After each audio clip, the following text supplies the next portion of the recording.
bien. Entonces, ¿cuál es la aplicación de la cirugía guiada por fluorescencia en cirugía colorectal? Es importante evaluar estos 6 hitos significativos en el progreso de la cirugía, teniendo en cuenta que el principal problema en antaño era la anestesia para el control del dolor, lo que permitió pues una cirugía de mejores características. Posteriormente, los antibióticos para el control de las infecciones. Acto seguido, con Stanley Dudry, el soporte nutricional para permitir procedimientos quirúrgicos avanzados, el manejo de pacientes críticamente enfermos en cuidados intensivos. Después viene el advenimiento de la cirugía laparoscópica, la década de los 80, posteriormente la robótica y actualmente estamos en la cirugía guiada por fluorescencia. Aquí es uno de nuestros primeros aportes en la cirugía guiada por fluorescencia, evaluando la viabilidad intestinal sobre la década del 80 en nuestra institución. Aquí otro estudio que realizamos nosotros en la aplicación de cirugía guiada por fluorescencia en ganglio centinela en cirugía colorectal y en cirugía gástrica, publicado en la Revista Colombiana de Cirugía en el año 2005. Y aquí entonces, tanto en cáncer gástrico y en cáncer colorectal, nosotros empezamos a evaluar viendo el otro espectro de la cirugía guiada por imágenes, no en el espectro infrarrojo, sino en el espectro ultravioleta, ya que ustedes están viendo esta publicación con 50 pacientes en la evaluación del drenaje linfático, de cómo es anatómico secuencial en los pacientes con cáncer colorectal. Interesante tener estos pocos conceptos muy superficiales, pero muy importantes para poder entender la aplicación de la cirugía guiada por fluorescencia. El espectro de la luz visible del humano está cercano a los 550 nanómetros. Esto quiere decir que nuestro órgano visual es un órgano, si lo pudiéramos decir, bastante primitivo en comparación con la naturaleza, donde nuestra capacidad de visión es muy limitada. Aquí estamos viendo en la gráfica que es cerca de los 550 nanómetros. Si nos extendemos hacia la derecha, vamos a ver el espectro infrarrojo y si vamos hacia la izquierda, vamos a ver el espectro ultravioleta.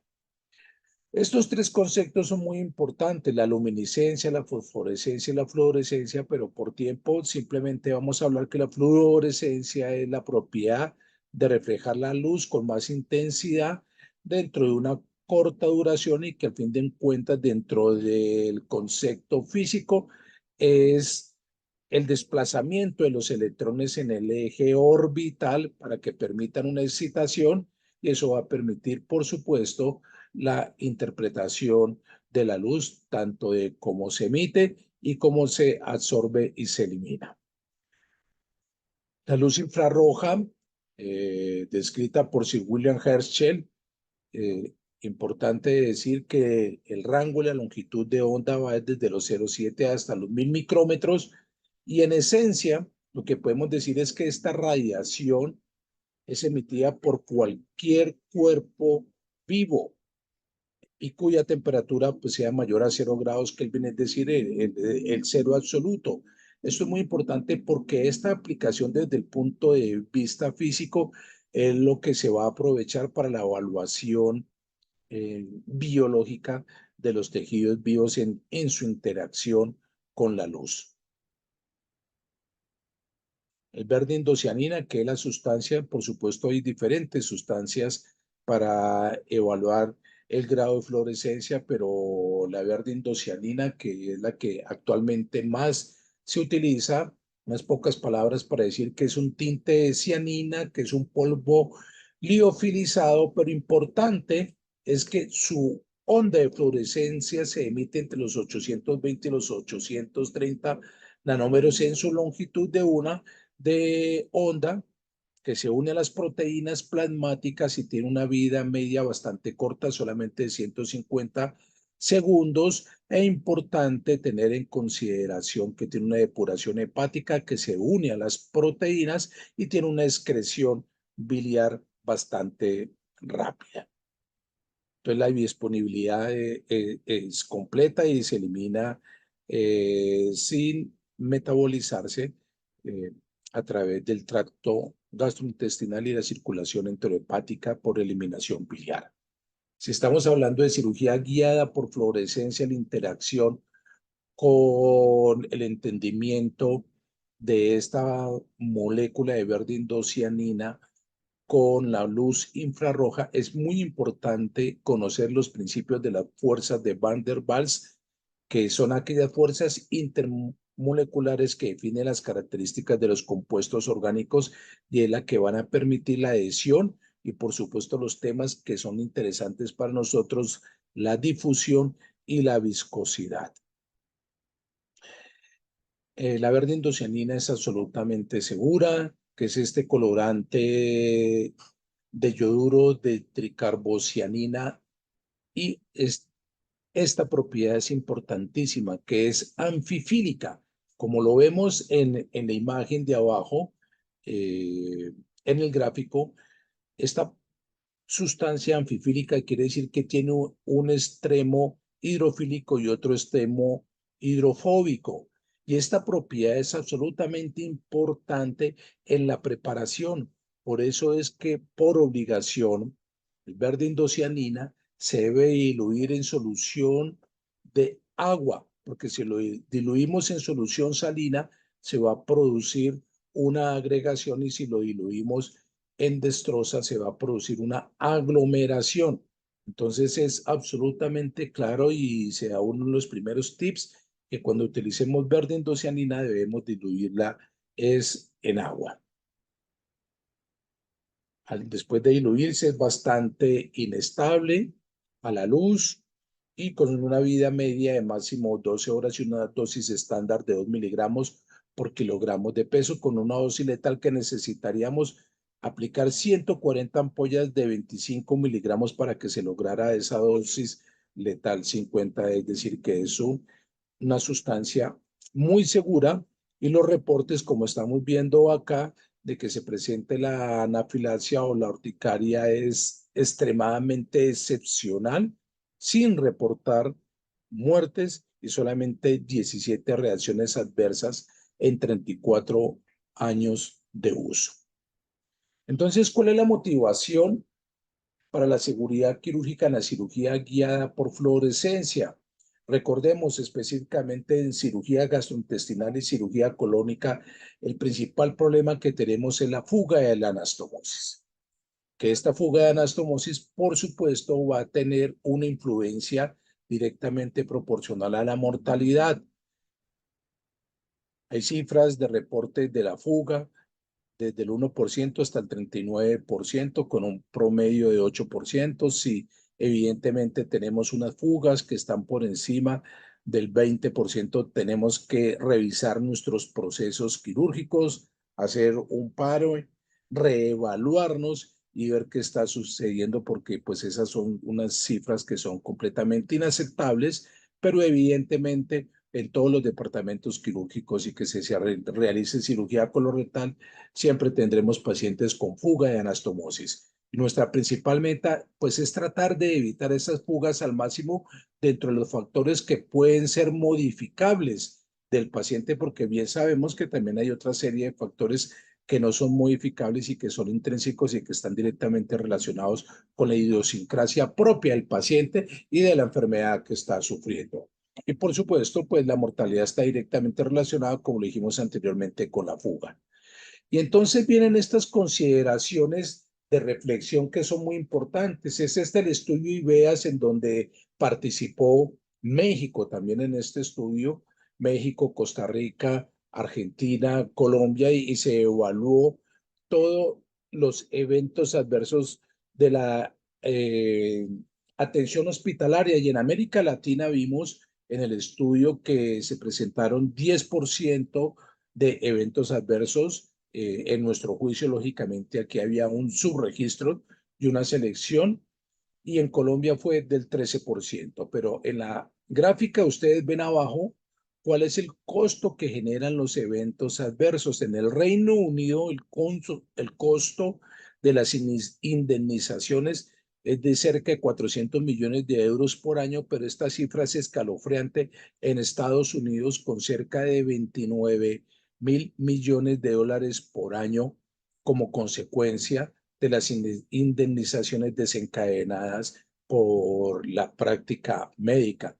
Y esto nos trae a este reporte absolutamente interesante que salió en la BBC del Reino Unido y que fue hecho por el Joe Hawkins, en donde se habla que la tercera causa de muerte hoy en día, como ustedes lo están viendo allí, son los errores médicos y que están directamente relacionados, muchos de ellos, con la práctica quirúrgica, y se estima que entre 210.000 y 400.000 pacientes hospitalizados presentan esta serie de eventos, incluso que desencadenan la muerte. Entonces, por supuesto que esto es un tema que nos atañe a todos a nivel mundial. Y en donde están las demandas, estos son unos datos de Colombia, tanto el Tribunal de Ética Médica de Colombia como el Tribunal de Bogotá, vemos que nosotros tenemos cerca de 100 demandas por mes en nuestro país, y esas 100 demandas, por lo menos el 30% corresponden a procesos desde el punto de vista quirúrgico. Cuando nosotros nos demandan en este estudio muy interesante de la Universidad Sergio Arboleda, aquí en Colombia, en la especialización de la gestión del salud, tenemos que cuando se presenta una demanda nos afecta desde estos puntos, desde estos 5 puntos de vista. Demandas desde el carácter civil, que pueden ser contractuales, extracontractuales, demandas desde el punto de vista penal, demandas administrativas, institucionales, demandas éticas en los tribunales de ética y, por supuesto, demandas desde el punto de vista fiscal. Es decir, que cuando nos ocurre una demanda estamos involucrados en un proceso extremadamente complejo que nos lleva a un debilitamiento desde los aspectos personales, familiares e institucionales. Esta es otra publicación muy importante aquí hecha en Colombia en relación con el ejercicio médico y con las causas de demandas, pero nada más para concluir así rápidamente que la gran mayoría de ellas se presentan como fallas en el diagnóstico, pero muy importante, lesión durante el procedimiento quirúrgico o con tratamientos quirúrgicos que fueron erróneos o fallidos en más del 50% de los casos. Entonces, de modo que por muy buenos cirujanos seamos nosotros, la pregunta es, ¿estaremos libres de complicaciones y demandas? Y la realidad es que no. Pero ¿quién quiere lesionar a un paciente en cirugía? Nadie. Cuando se nos presentan los errores quirúrgicos, la gran mayoría de las veces son precisamente por el déficit que tenemos en nuestro sistema visual. Estas dos teorías, ustedes hablan de la derecha claramente en cirugía, que la teoría de Stradberg sobre la visión crítica, de lo que nos está hablando de la correlación con los 360 grados, de lo que vemos en el frente no es lo que tenemos al lado, lo que tenemos atrás, porque nosotros estamos viendo en unas dimensiones sesgadas a través de una interfase en la cirugía laparoscópica, pero la teoría de la izquierda sí que es bastante interesante, que es la teoría del contorno ilusorio. Y ustedes nada más pueden ver acá en este pequeño gráfico que cuántos triángulos podríamos tener.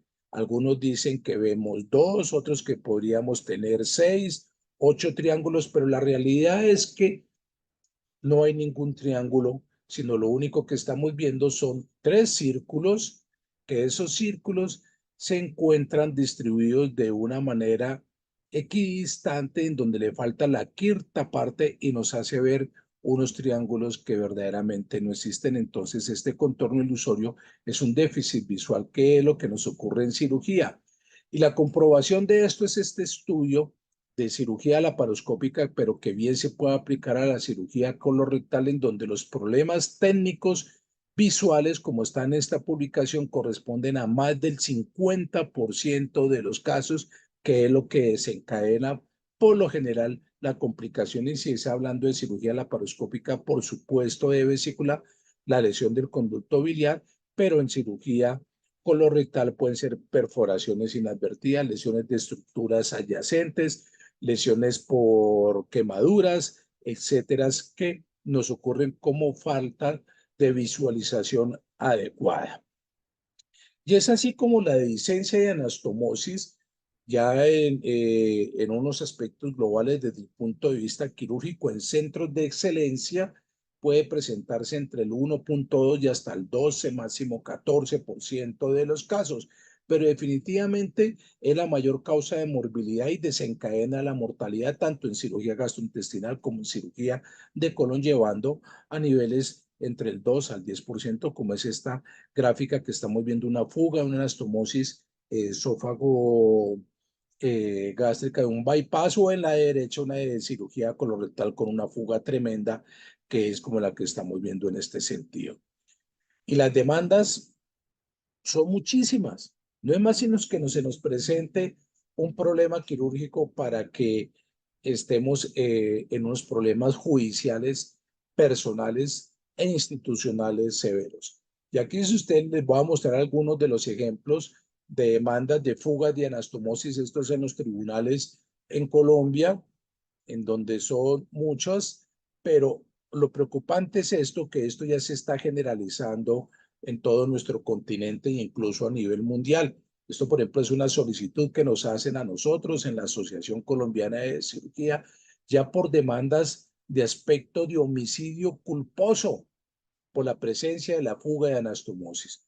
Entonces, ¿cómo es posible que por una complicación un colega sea catalogado como un homicida, y mucho más, que lleve a incluso a estar privado de la libertad como consecuencia de una falla de una anastomosis? Pero eso es la realidad. Y entonces aquí estamos viendo otros, incluso con investigaciones dadas por la Fiscalía de la misma naturaleza, por fugas de anastomosis, de cirugía colorectal, con demandas con homicidio culposo. Pero aquí vemos México, estimados colegas. Esta fue una investigación que hicimos evaluando qué pasaba en el CONAMED.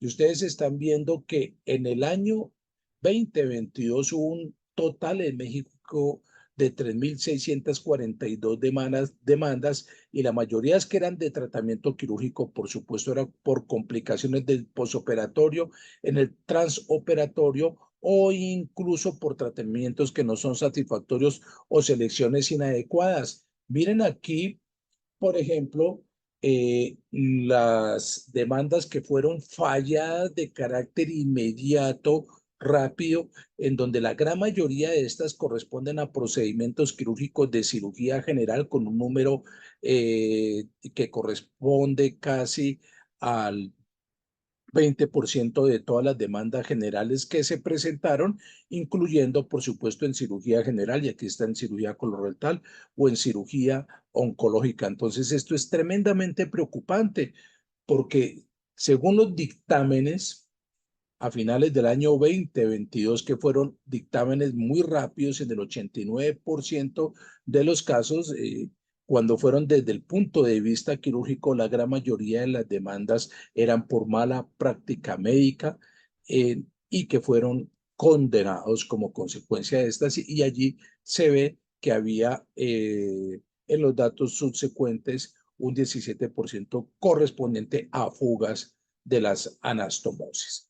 Entonces, nada más en el primer semestre del 2023, casi se estaba duplicando el número de demandas que se presentaron en el 2022, y por supuesto cirugía general y todas las especialidades quirúrgicas con un número supremamente elevado y ascendente y preocupante. Y cuando salen las demandas, ustedes ven acá que les traje estos datos también.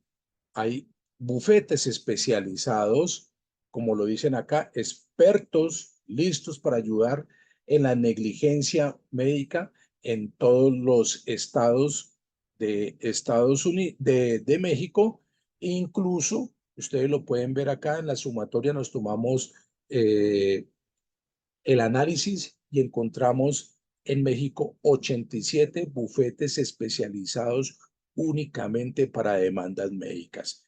Es decir, que esto es un problema absolutamente complejo, Entonces, de acuerdo al panorama actual de la seguridad clínica y jurídica de la práctica quirúrgica, ¿será que debemos evolucionar? ¿Será que debemos seguir operando de la misma manera, estimados colegas? Por eso es que en esos hitos significativos en el progreso de la cirugía y que fueron presentados en el Colegio Americano de Cirujanos, por eso es que la cirugía guiada por fluorescencia actualmente es el último hito quirúrgico que permite objetividad, permite precisión y permite seguridad quirúrgica, es decir, que nos va a permitir superar aquel déficit de especie de nuestro órgano visual para poder permitir una mejor visualización y una mejor observación desde el punto de vista funcional y fisiológico de los tejidos que estamos nosotros manejando.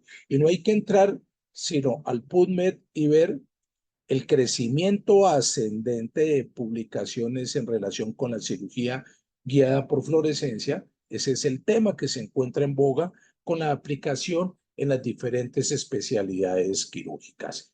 Y entonces en cirugía abdominal, en cirugía colorectal, que nosotros para qué los utilizamos? Pues para evaluar la presencia del ganglio centinela, para evaluar los drenajes linfáticos, pero por supuesto también para evaluar la perfusión tisular para poder seleccionar las resecciones adecuadas con un margen de seguridad y por supuesto para caracterizar las estructuras anatómicas adyacentes como son los uréteres y en cirugía hepatobiliar la conagiografía y otra cantidad de aplicaciones. En relación con la perfusión tisular, pues hay múltiples técnicas para evaluar, pero por supuesto tenemos la oximetría, la polorografía, la evaluación con radioisótopos, el Doppler, la fluorescencia, pero ¿qué es lo importante? Es que esa perfusión tisular en nuestra aplicación clínica, para que sea ideal, es que sea disponible, inclusive en procedimientos que sean de emergencias, que no sea complejo, que tenga un buen soporte técnico, que tenga una buena sensibilidad, especificidad, pero sobre todo una buena certeza diagnóstica, pero sobre todo los dos últimos puntos son absolutamente importantes, que tenga una reproducibilidad y una relación de costo-eficiencia adecuada. En ese sentido, vamos a hablar un poco de la aplicación de la cirugía guiada por fluorescencia en cirugía colorectal. Ustedes están viendo aquí en estas gráficas, en estas imágenes, cómo evidentemente, por ejemplo, en la de la derecha, una anastomosis y la selección, los equipos, nosotros podríamos ver que a nuestro antojo visualmente cualquier límite de la sección sería adecuada, seguramente más en relación con la localización de nuestro meso, el intestino, pero cuando hacemos una perfusión ya con fluorescencia, aquí le estamos viendo muy bien en ese modo SPY o en ese modo overlay, muy bien nuestro límite de sección para garantizar seguridad.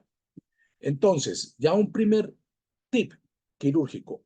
Cuando vamos a evaluar perfusión intensa, nosotros utilizamos 2.5 miligramos, es decir, 2 mililitros de la dilución y requisito sine qua non el paciente muy bien hidratado con una muy buena perfusión tisular. Este estudio se lo recomiendo a los fellows, a los residentes, es de obligatoria revisión. Este fue el metaanálisis hecho por el grupo de Wessner en la Cleveland Clinic, en donde toman las publicaciones más importantes de los estudios de fluorescencia de centros de excelencia a nivel mundial que se comparan ellos mismos en sus tecnologías y que hacen una evaluación de cada uno de los grupos. Y entonces aquí estamos viendo que casi vamos a tener 70 estudios con más de 14.000 pacientes en evaluación y el último que es el de Shamed y Helen Emily, que es el estudio de Cleveland Clinic, en grupos de excelencia, donde tienen depurada la técnica quirúrgica, en donde ellos ven fuga de anastomosis en el grupo control que oscila entre el 6 y cerca del 9% a grupos control con verde indocianina, donde indudablemente disminuye y va desde el 3,8 o cerca del 4% hasta el 1% con estas P absolutamente significativas. Entonces, no cabe la menor duda que nos disminuye de una manera absolutamente drástica la probabilidad de la fuga de anastomosis, por lo menos en la relación con el grado de perfusión y la selección del límite de sección. Entonces, de modo de que si se hace la comparación en los grupos de excelencia, por supuesto que cuando utilizamos evaluación con verde indocianina, los resultados van a ser mucho más favorables en nuestros grupos quirúrgicos. Y aquí viéndolo de una manera más precisa, son los 27 estudios en cerca de 8,000 pacientes. El último estudio, el que estamos viendo en la Cleveland Clinic, en donde se evalúa cerca del 50% de los pacientes en cirugía guiada por fluorescencia con la laparoscopia y en donde el control es del 3,8 contra el 8,2% y esto es muy significativo. El último punto, que es el cambio de la conducta quirúrgica que llegó cerca al 10% de los casos. ¿Eso qué quiere decir? Que ese 10% del cambio de la conducta se refleja, por supuesto, en el menor índice de fuga y anastomosis, como el límite de sección. Otro estudio posterior, aquí lo estamos viendo también el DIGRID, un gran estudio sensacional, también lo recomiendo, en donde hablan 14 estudios de cohorte, pero aquí ya tenemos para cáncer colorectal y anastomosis esofágica para cánceres de la unión esófago-gástrica, en donde se replica exactamente los mismos valores y son muy similares al estudio hecho por Wenergy y los metaanálisis, en donde se compara la fuga de anastomosis utilizada con verde indocianina de un 3,3% a la fuga de anastomosis convencional del 8,5%. Es decir, la conclusión es que en centros de excelencia, comparándose simplemente el uso de la fluorescencia con los mismos grupos quirúrgicos, con procedimientos estandarizados, la cirugía guiada por fluorescencia sí es absolutamente beneficiosa en disminuir la probabilidad de fuga de anastomosis directamente relacionada con la perfusión del segmento que se va a evaluar. Y la intensidad, como es este estudio que estamos viendo aquí de Schutter, en donde la intensidad de la fluorescencia va a depender de la dosis acumulada del verde indocianina. Estos son conceptos y tips técnicos, porque esa dosis de 0,05 por kilogramo de peso, es decir, en un bolo de 2,5, va a depender en el tiempo de la evaluación. Y desde el punto de vista práctico, tenemos que primero tener algunos requisitos. Como lo dije anteriormente, debemos de tener muy bien hidratado a nuestro paciente, garantizando que tengamos una buena perfusión tisular. Inmediatamente nosotros aplicamos el bolo de la sustancia, tenemos que estar de acuerdo a esta curva, listos para la evaluación y ustedes están viendo el tiempo en segundos, cómo rápidamente se hace una perfusión y una eliminación de la sustancia, como lo estamos viendo aquí en la curva, en donde en los rápidamente segundos estamos viendo cómo podemos interactuar y ver la perfusión. Entonces, es importante decir, estimados colegas, que si nosotros aplicamos la fluorescencia, aplicamos el fármaco y vemos una perfusión tardía, muy seguramente vamos a tener un déficit en la anastomosis. Es decir, que entre los 30 y los 40 segundos ya hemos de tener una perfusión adecuada. Pero recordemos que la fuga de anastomosis no solamente está directamente relacionada con la perfusión arterial, sino también está relacionada con el drenaje venoso, como lo vamos a ver un poco más adelante, porque esa congestión venosa que va a afectar, por supuesto, el drenaje linfático, también va a alterar la viabilidad de nuestra anastomosis y la depuración de la sustancia, también tenemos que tenerla y medirla para poder garantizar de que ese aclaramiento de la sustancia debe ser óptimo para garantizar no solamente la perfusión arterial, sino también la eliminación venosa del radiofármaco que nos va a permitir una evaluación adecuada y en interacción entre la perfusión arterial y el drenaje venoso. Aquí vamos a ver un ejemplo muy interesante de un tumor neuroendocrino, como ustedes lo están viendo aquí en el TAC, que está afectando la arteria mesentérica y vemos la lesión que está sobre la raíz del mesenterio afectando completamente. Y aquí ustedes ven en la foto de la mitad, pues la lesión metastásica y la recesión quirúrgica con un margen completamente amplio de asas intestinales, de asa intestinal, de la porción de yeyunal, en donde evidentemente vamos a ver que el tumor primario se encontraba aquí en el intestino delgado. Y miren lo interesante de esto. ¿Para qué nos sirve? Para evaluar la perfusión. Y entonces, ¿qué hacemos? 2 mililitros de verde indocianina previa hidratación, líquidos a chorro, entre 10 a 15 segundos ya se empieza a ver la perfusión y a los 2 minutos vemos la máxima perfusión para evaluar la fase arterial y posteriormente para evaluar el drenaje venoso. Lo podemos repetir cuantas veces quieran y debemos de tener muchísimo cuidado con la interpretación. Y esta imagen es muy importante. Ustedes están viendo aquí un déficit en la perfusión en el extremo distal de esa asa intestino delgado, pero vemos que tiene meso.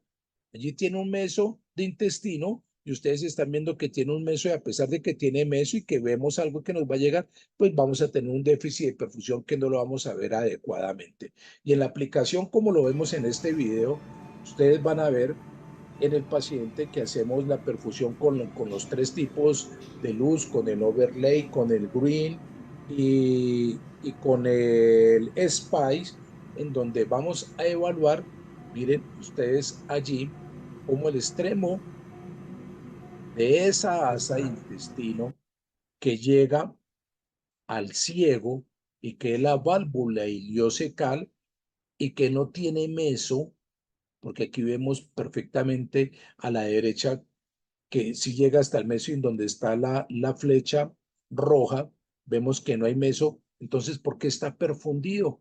Porque tenemos una perfusión retrógrada a través del ciego y que nos va a permitir seleccionar adecuadamente nuestro procedimiento quirúrgico. Normalmente para este tipo de paciente la cirugía estándar muy seguramente sería la hemicolectomía derecha y por supuesto con los efectos secundarios funcionales de la fisiología de la absorción del agua y los líquidos y posiblemente tener un paciente con episodios de diarrea bastante frecuentes en la gran mayoría de los casos.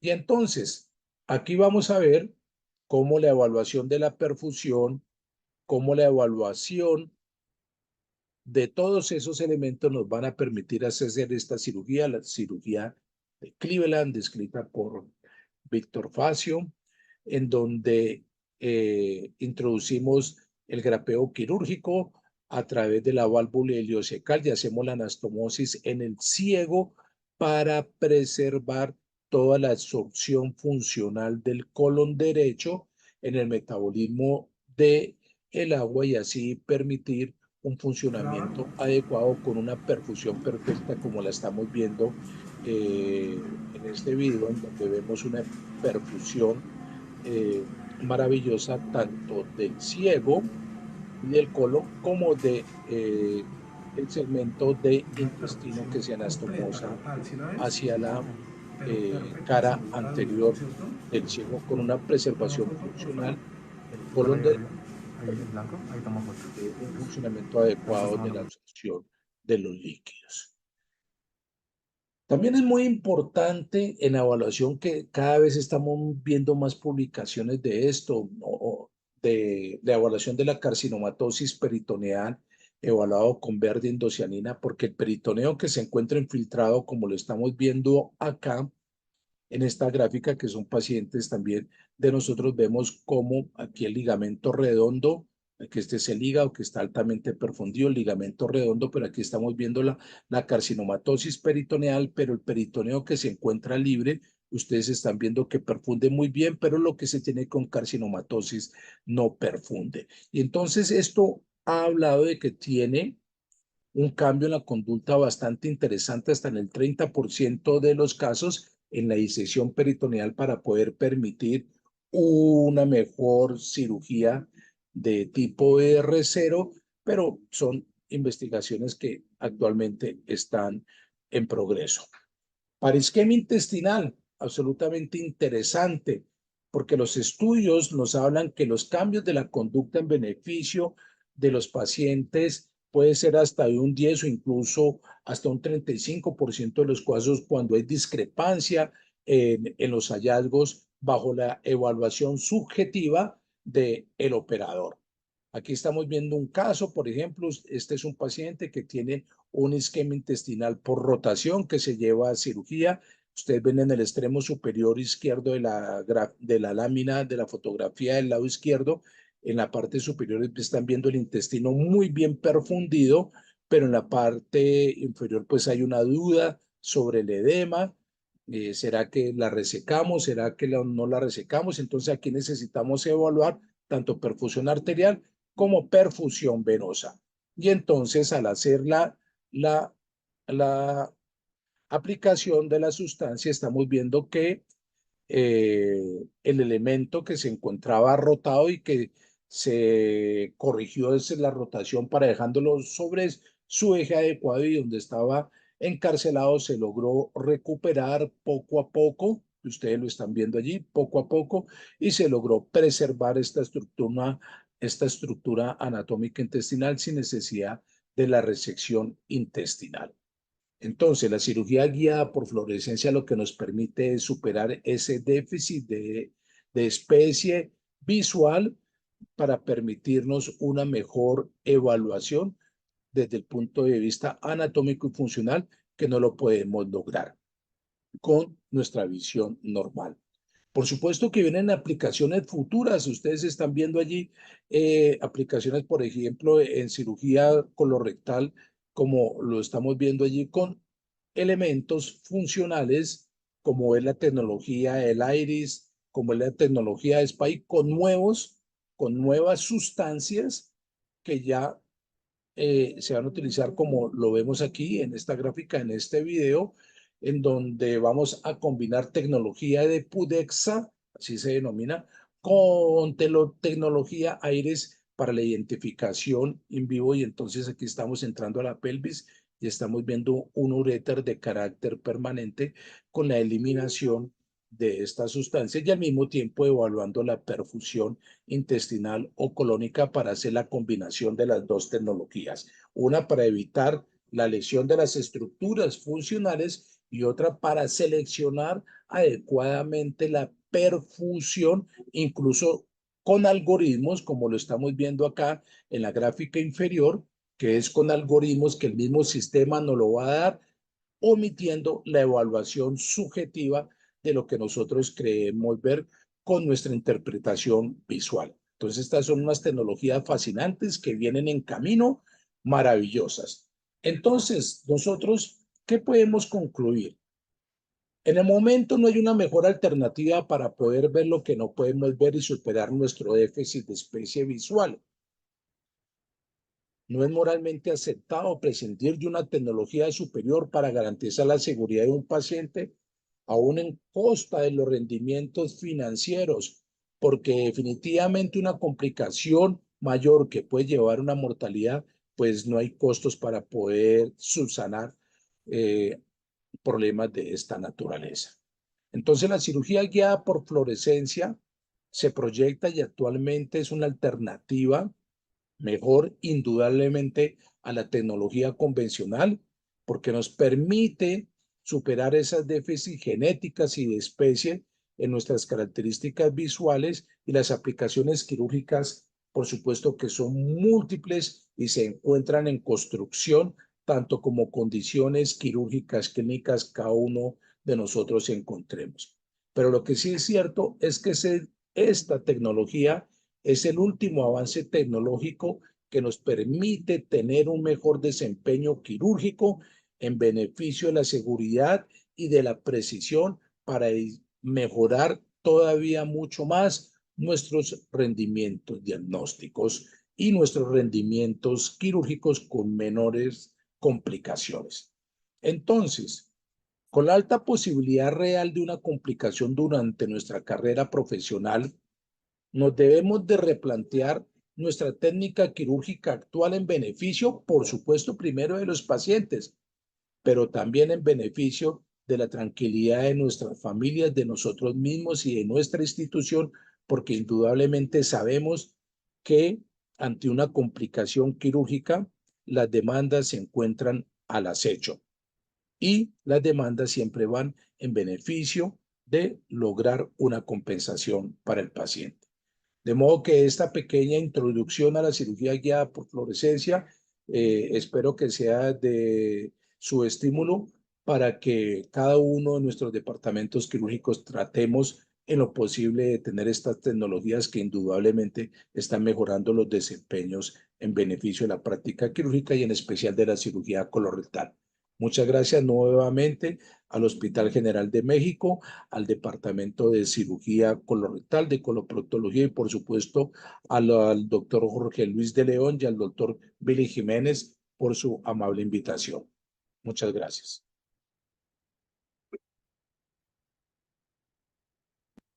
Ya. Muy bien. Entonces, se la manda usted allí.